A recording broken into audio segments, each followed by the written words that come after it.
บายดีเนาะข้าพเจ้าชื่อวิทพลโพธิสลาดเนาะจะมานำเสนอเรื่องขั้นตอนลงสื่อต่อไส้ที่โกได้เนาะซึ่งอันนี้เนาะจะมีอยู่6ขั้นตอนเนาะ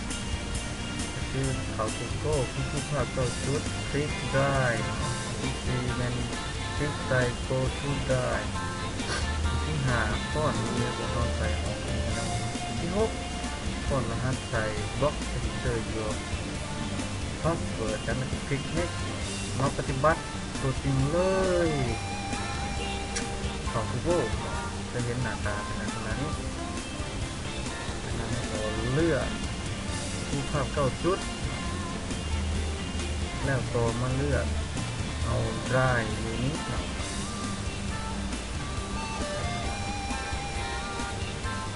สำหรับขั้นตอนต่อไปเราจะให้ผู้ไล่เป็นผู้นำเสนอต่อเนาะ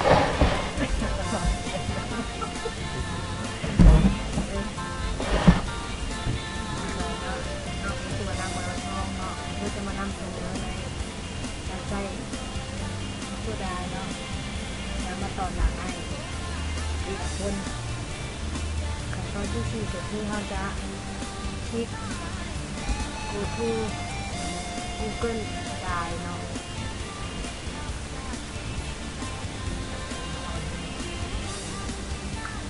คลิกใส่ go to ได้ที่หาคือเนี่ยก่อนนะก่อนนิ้วเลยครับอันตอนที่หาคือป้อนตัวอีเมลของตัวเองแล้วคลิก next